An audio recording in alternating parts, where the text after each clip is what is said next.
2 steps to beauty. In the hour of my inauguration, I knew what lay ahead.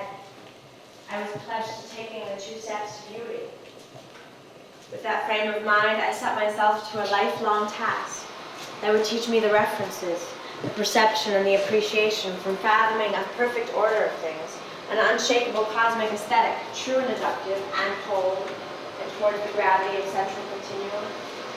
Mind you, I know who history claims to have set these terms of things. We are the wearers from the clock and the soft possession of the coin, both sitting by with water in mouth, watching the palace hand working, passionately on, celebrating the 2 steps to beauty. First step, when ground or few are invited to tread, or few find the courage to tread, is where there is 2,000 pride offering a fruit, grown in soil originally perceived as barren, truly,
the face of this earth. No one asked to come. Perhaps there was the illusion of the possibility of immortality, a vague impression of romance, or just the powerful natural consequence of animal attraction. But simply it is through the conjugation of two, at once a whole integer, that we are formed as one. And here we are, finding ourselves truly singular in this life. Two, in the mix of this society, in the erratic stuff of dreams, in the push and drive of profit demons, we are told that clothes we wear, the machines and motors surrounding us, the music, the futuristic turn of concrete and metal forming structures for living and working, prayers, bells, and smells ease the weight of the real. Yes, they say, learn the sense and energy of pragma,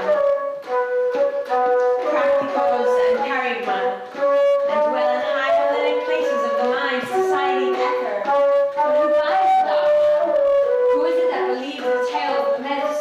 Who opens an ear to the egg dribble from corporate mechanisms? Who patronizes the law, media, and music hall, buying in on the bypassing of their own true nature? 3. The answer to that question is to be found first, here at home, suspended before the hearth of my own soul and on the doorstep of my own house, when I will have learned that strange ways of my own reason, when I can spit from the tip of my tongue the bitter reality of my own past desires to confirm, to trend, and teachings I can find the way to comprehension, even the way to compassion for all those who, like me, are helplessly trapped by the inherited whims of a selfish and insensitive society. The muscle of the ambition to change will help us to pull ourselves upward and out of the fire, or downward, further down through the dark quicksand of illusion and onto the outer side, to the other side, on towards a new romantic ideal, towards a renewal of faith in and love of nature, natural things of enough creatures, and the sensible order of their cycles, to praise the lessons and glean from hardcore reality, and onward toward a celebration of our own nakedness, our own vulnerability in the face of nature. 4. The eyes, the hearts of all humankind turned away from the ways of nature, except to combat its power, or to snatch from the earth small flowers, to stand them isolated from their natural setting, in a vase on a table, still life, die life, an interrupted and water cycle. Nature's power is, of course, not gathering events towards the destruction of humans. It does the marvelous aspects of its own cycles. 5. Cycles moving, breathing together in celebrations inspired by the sun, watered to fruition by the rains, and shifting their layers as they would, spurting hot lava up from the belly of the sphere as they alter their forms, recreating their structures anew. Nature moves as wondrous. Wondrous consequence ordained by collaborative forces strewn throughout the universe. We humans have but to contemplate in silent personal meditation, in the blue quiet of the shadows of mountains, still beside a shy girl on the brook, or humbled kneeling before the whisper of grasses.